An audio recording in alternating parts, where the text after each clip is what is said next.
Ada yang mau bertanya? Benar Betul. Oke. Saya sebagai moderator dan samping saya Dilawati sebagai pemateri yang pertama dan samping sebelah kiri saya Garis Paujukannya sebagai pemateri kedua dan kami bertiga akan menjawab pertanyaan dari setiap kelompok. Selanjutnya akan disampaikan oleh pemateri pertama yaitu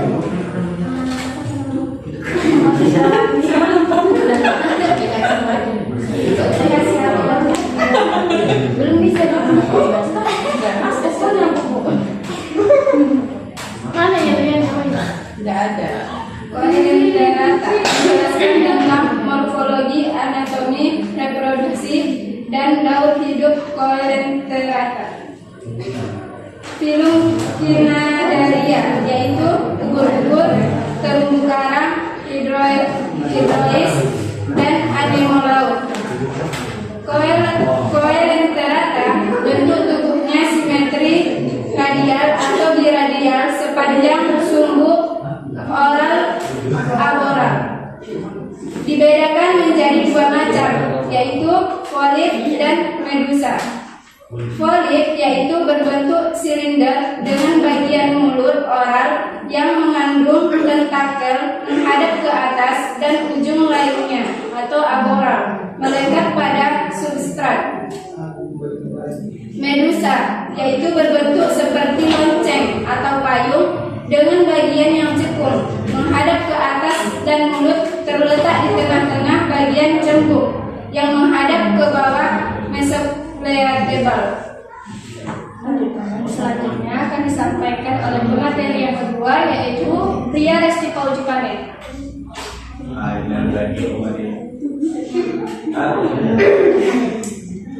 Tubuh terdiri atas 3 lapisan sel. Yang pertama lapisan epidermis di luar, lapisan gastrodermis di dalam, dan di antara keduanya terdapat mesoglea.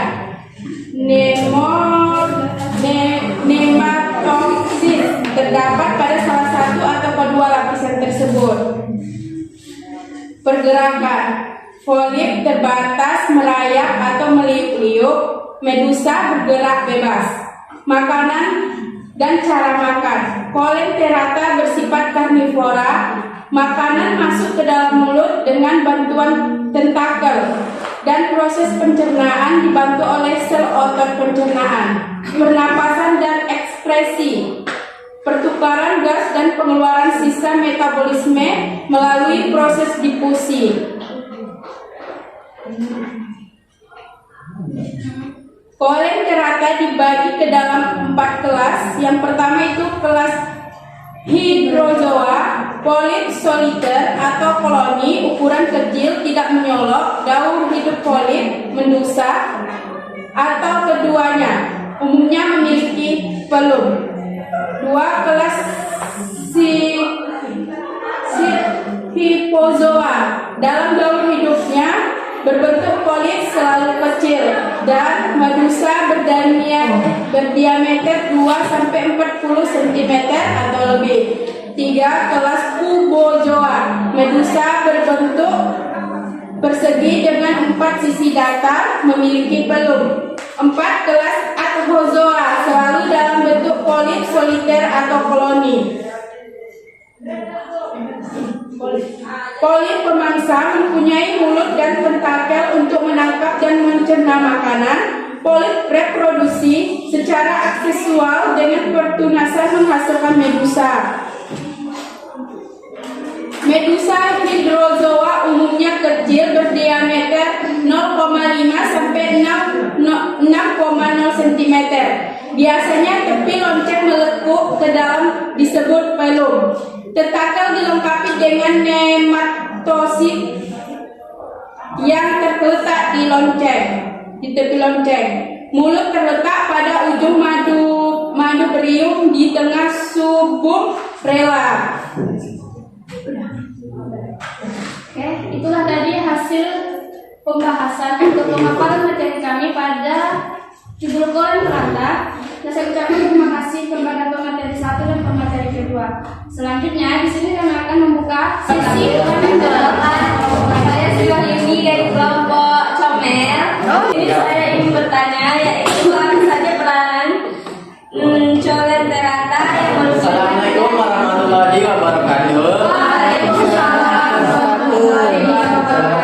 Saya mewakili kelompok Mamalia. Kemarin ya, sekarang ingin bertanya, bagaimana cara dan upaya Colenterata mempertahankan suatu wilayah kekuasaannya dan apa manfaat Colenterata bagi manusia? Oke, berarti cara dan upaya sebagaimana dia mempertahankan rumahnya. Komunitasnya.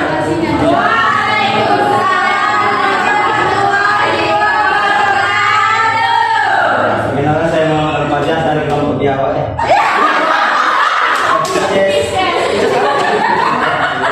Apakah Colenterata dalam kelas Medusa bisa dimanfaatkan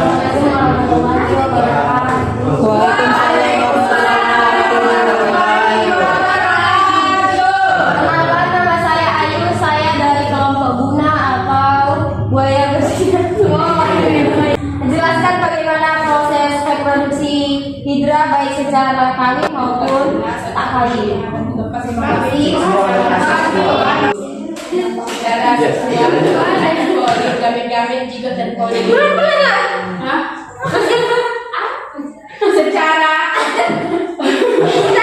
secara seksual dan secara seksual. Secara seksual itu melalui pembentukan tunas atau kuncup yang akan dilepas membentuk anakan hidra baru. Yang secara seksual tunas, baru polip, gamet-gamet, jigot dan polip. Kurang kalau bisa. Kurang dilaksanakan terumbu karang, berfungsi sebagai pelindung pantai, pelindung ikan, tempat mencari makanan dan bertelurnya berbagai jenis biota laut. Sedangkan yang merugikan adalah ubur-ubur, dapat menyebabkan gatal-gatal pada kulit kita jika disentuh karena memiliki sel-sel hidroblast dan nematoki. Pertanyaan dari jelas bagaimana cara dan upaya Colenterata untuk mempertahankan diri. Populasi. Colenterata ini memiliki sel penyengat yang berfungsi untuk mempertahankan diri dan melumpuhkan mangsanya.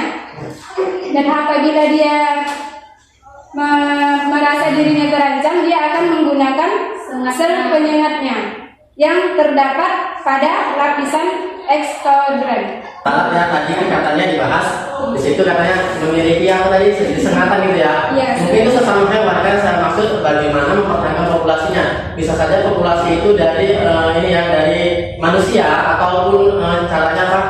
Ini atau lain sebagainya. Maka saya tadi sebagai besarnya mempertahankan populasinya gitu. Mungkin kalau untuk penyengatan itu mungkin lebih ke individunya sendiri gitu. Untuk populasinya itu mempertahankan habitatnya gitu. Maksudnya populasi jenis dia gitu. Kalau dari hewan mungkin dia melindungi dirinya sebagai sel penyengatnya. Jadi karena dia binatang ataupun hewan, bagaimana cara dia untuk melindungi dirinya dari manusia? Dia akan terus menerus melakukan perlawanan, yaitu menggunakan sel penyengatnya. Jadi jika dia bahkan tidak akan bisa menghindari manusia tersebut karena manusia lebih hebat dibandingkan hewan. Itulah salah satu perbandingan manusia sama hewan, bahwasanya manusia lebih tinggi kontaknya daripada hewan. Maaf ya, ini karena gini contohnya sekarang kan kita lihat saja pada bagaimana yang secara ini ya secara fakta. Contohnya misalnya ada penangkapan ikan salah satu besaran yang menggunakan bahan contohnya kimia atau cairan lainnya, pasti itu akan merusak suatu habitat Colenterata tadi. Di dalam hukum tidak ada namanya menggunakan zat kimia, itu bahkan sudah dilarang dalam undang-undang. Terkhususnya kita di daerah pesisir itu bahkan sudah tidak diperbolehkan. apalagi menggunakan pukat yang berbahaya atau namanya pukat tarik. Jadi kita sebagai pesisir harusnya menggunakan alat-alat tradisional, tapi itu tergantung daerah pesisirnya sendiri. Kenapa? Ini bagianku ya. Bukan, oke. Kalau tadi mungkin dasar hukum ya, mungkin bukan dasar hukum pasti masih banyak, tapi saya tarik lebih simpelnya, ya kan? Contohnya aja yang membuat suatu habitat itu bisa rusak kan bisa saja itu dari pencemaran lingkungan, bukan hanya dari contohnya dari faktor manusia sendiri, contohnya membuang sampah sembarangan, pasti juga kan suatu masalah pencemaran dari sampah ya kan? Sebagai manusia yang berakal, yang berpengalaman ya, sebagai manusia yang berakal tidak akan kita merusak atau mencemar lingkungan kita, sedangkan kita tujuannya ingin melindungi, bahkan bagaimana hewan tersebut berkembang biak secara baik. Apalagi dari jenis kolen rata sangat berbahaya jika disentuh, khususnya pada kolen rata. Bahkan hewan kolen rata tersebut dilindungi. Ada lagi jenis-jenis kolen rata, banyak jenisnya. Jadi kalau menurut saya sebagai bagaimana kolen rata tersebut melindungi dirinya dari manusia, ya caranya seperti itu, melindungi dirinya menggunakan sel-sel penyengat. Kalau ada upaya misalnya ini contoh ya, dia habitat, mungkin dia lebih memperbanyak saat dia beranak gitu misalnya ya, atau beranak dia itu tidak dalam jangka jumlah yang lebih besar atau tidak gitu. Salah satu Maksud pertanyaan apa tertuju yang mana? Cara habitat itu mempertahankan, cara kolen rata mempertahankan habitatnya dan manfaat habitat itu bagi manusia. Itu dia tadi, bagaimana cara dia memanfaatkan atau mempertahankan tempat tinggalnya. Suatu habitat dia. Contohnya pada hewan, dia akan melindungi dirinya menggunakan sel penyengat. Sel penyengat. Terus bagaimana dengan manusia? Sebagai manusia yang berakal, mempunyai tahta yang tertinggi. Maaf ya kalau ditarik jawabannya dari manusia, itu kayaknya nggak satu jawaban gitu Jadi kan. maksud Pak Ahmad tadi kan itu manusia pertanyaannya. Bagaimana sekolah rata ini melindungi dirinya dari manusia? Ya Karena kan? tidaknya dari kerusakan, contohnya kerusakan yang dilakukan oleh manusia. Tadi nggak ada Pak Ahmad bilang kerusakan. Makanya sebelum dari sebelah saya bilang. Jadi jawaban Pak Ahmad itu dari A sampai Z. Jika ada Z, ditambah lagi jawaban yang perasaan tadi sudah kami jawab. Gitu. Kalau Pak Ahmad terkait secara logika, kami pun menjawabnya secara logika. Gitu. Maka saya tanya bagaimana kolen rata mempertahankan habitatnya dan manfaat kolen rata bagi manusia. Berarti kan itu ada manusia. Oh ya, mungkin ada dari teman-teman yang lain ingin membantu menjawab. Karena menurut kami itulah tadi jawabannya. Mungkin Bang Ahmad kurang puas dengan cara penyampaian kami. Oke, itu Atau mungkin Bang Ahmad ingin ada jawaban yang lebih luas lagi dari apa yang kami sampaikan. sekarang untuk pemanfaatannya sendiri. Untuk pemanfaatan tadi yang sebagaimana telah disampaikan rekan saya, yaitu sebagai pelindung apa tadi? Melindungi membangun terumbu karang. Bukan itu usah. Tadi saya tanyakan. Itulah dia Tunggu dulu. manfaatnya sebagai Manfaatnya untuk manusia. Kolen rata yaitu terumbu karang atau adhozoa, terus anemon laut atau adhozoa, dan plankton atau hidrozoa yang merupakan komponen penting dalam ekosistem laut. Itu kan yang manusia. yang manusia ada bisa diolah menjadi alat kosmetik, makanan olahan, atau bisa yang sering kita cumi kering, cumi bakar. Itu salah satu manfaat untuk manusia sebagai makanan. Iya. Ada lagi yang gagal udah hati Bang Ahmad ditanyakan. Cukup. Ini akan menjawab pertanyaan dari Bang Adrian Praja.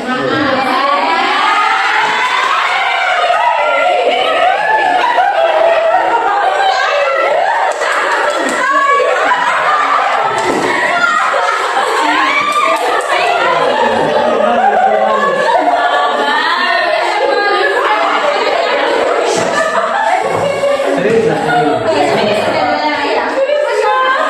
Pertanyaannya, apakah medusa bisa dimanfaatkan sebagai olahan makanan? Bisa. Jawabannya bisa, yaitu cocok untuk dikonsumsi manusia dan digunakan sebagai sumber makanan. Contohnya ubur-ubur. Ubur-ubur yang dapat dimakan sering diolah menjadi produk kering.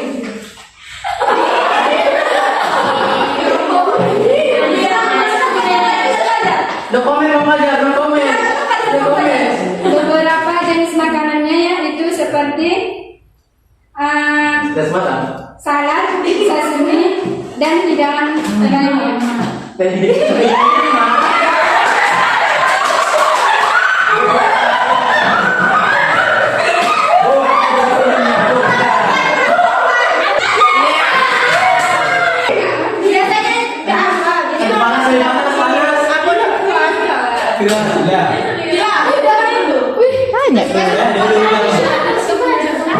Biasanya banyak komen. Bukan lah, bukan ikut. Kepada makan. Baiklah, di sini kami akan menjawab pertanyaan dari Bang Tanya. Medusa yang dapat dimanfaatkan.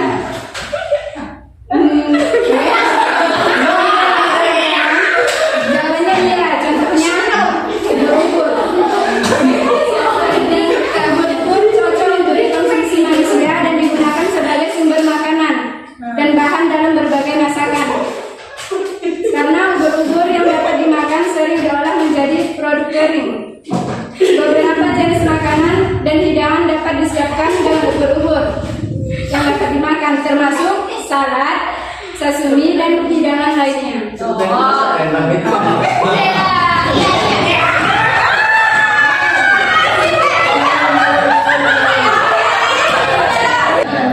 Jadi kan ubur-ubur itu sifatnya dikatakan seperti jelly. Apakah bisa diambil dari laut langsung dibuat makanan? Kalau rasa saya nggak bisa. Butuh pengolahan khusus. Bisa jelaskan bagaimana pengolahan khususnya menjadikan makanan? Kalau rasa belum ada nggak bisa kan?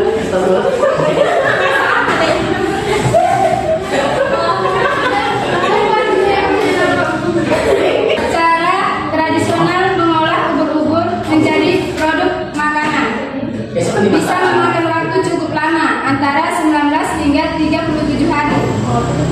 Teknik proses yang umumnya itu adalah pengawetan ubur-ubur yang dapat menggunakan pengawetan garam untuk melakukannya.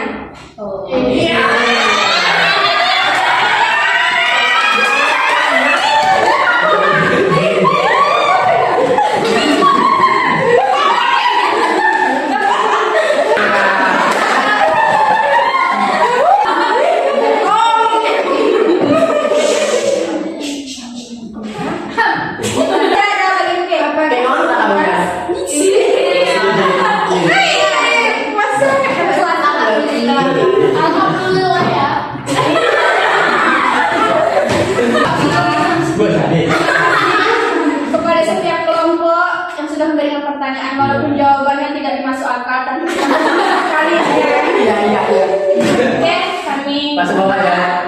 kita kasihkan pertama kali akhiri wabillahi taufiq wal hidayah.